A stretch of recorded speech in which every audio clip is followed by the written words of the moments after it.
Satire and parody have been around for an extremely long time. In fact, one of the earliest things we may consider a parody came in the form of a poem from ancient Greece named Batrachomiomachia, excuse you, otherwise known as the Battle of the Frogs and Mice. In this large explosion of the alphabet, an anonymous poet mimicked the style of the Iliad, but with mice and frogs being the main characters and using tropes from that era. Further along, we find even William Shakespeare imitated the stylings of Christopher Marlowe in scenes from Hamlet, and then he was parodied by John Marston. No, not that John Marston. In The Metamorphosis of Pygmalion's Image in 1598. Okay, I'm sorry about the history lesson, but the use of satire and parody are a major part of not only our past, but our present. Our culture today has arguably as much parody and entertainment as it does original content. For every Gangsta's Paradise, there's a guy like Weird Al Yankovic making Amish Paradise. For every Pride and Prejudice, there's a Pride, Prejudice, and Zombies. Yes, that really does exist,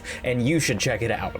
Now, I'm not gonna say all parodies are good. In fact, a lot of them aren't great. For example, I've watched the likes of Epic Movie and Superhero Movie, which fall into the not so great category. And one of Eric and my first conversations involved the incredibly original Tomb Invader.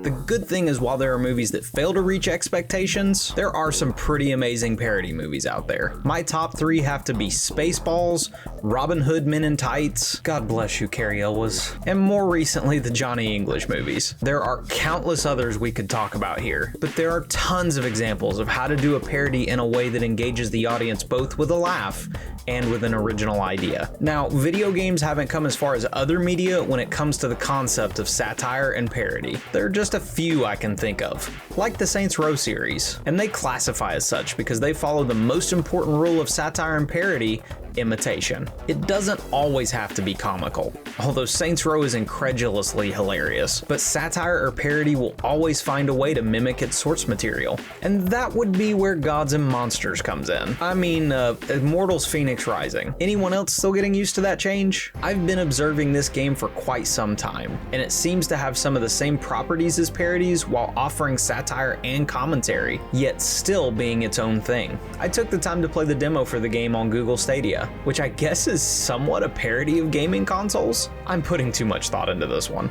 and it's a blast. I highly suggest trying it out. The demo is available until mid-December, by the way, but for those who don't, here's a breakdown of how I've seen Immortals FENYX Rising use the art of the parody to its benefit, not just once, but twice. Immortals FENYX Rising follows the titular Phoenix, who is stranded after a shipwreck on the Golden Isle. Turns out you're special and have to save the gods from the Titan Typhon, which sounds like the name of the DJ at your high school reunion. But the story isn't as cut and dry as it seems. See, Prometheus starts telling this story to Zeus, and as he progresses, Zeus gets bored. Instead of simply shutting Prometheus up or walking away, Zeus starts to parody what Prometheus is saying in order to spice it up a bit, and that changes what the player will experience. You may remember a similar tactic from Insomniac Games in the Ratchet & Clank remake for PS4, where Captain Quark over-embellishes the story. While Insomniac uses this to refresh something you've already played, Ubisoft Quebec does it so you don't take the narrative too seriously. It's a wonderful way to make a parody of Greek mythology,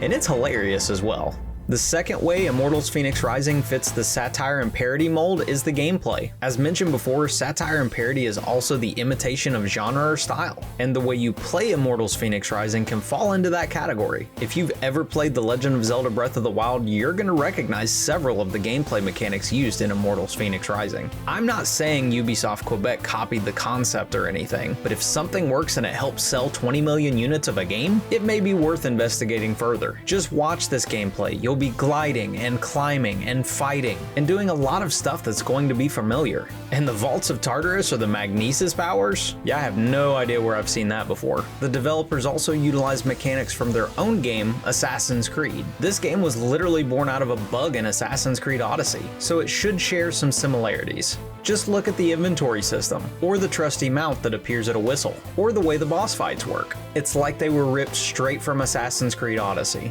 Now, that's not saying that Immortals Fenyx Rising is some Frankenstein monster of other games that can barely plod along on its own. Immortals takes the best parts of these games, smashes them together, and finds a way to make its take on them fun. It's a wonderful reimagining of your favorite mechanics in other games, with a witty narrative and a fresh feel to the gameplay. In my time with the demo, I felt a freedom few games give you, being able to glide around, fight bad guys, and solve puzzles at my leisure. Not to mention, I played a really small area of the game, and there will be 7 huge sections to visit, each with its own feel. The game also offers power fantasy over the more realistic feel you get in an Assassin's Creed or Zelda game. I know, realism. And as you slam skeletons with a huge hammer, or call up dozens of spears as you uppercut a minotaur, you really feel like the demigod that Fenyx has prophesied to be. Horizon Zero Dawn is one of my favorite games because it takes existing mechanics, refines them, and does it over an original story. Everything I've seen so far points to Immortals Fenyx Rising doing the same thing,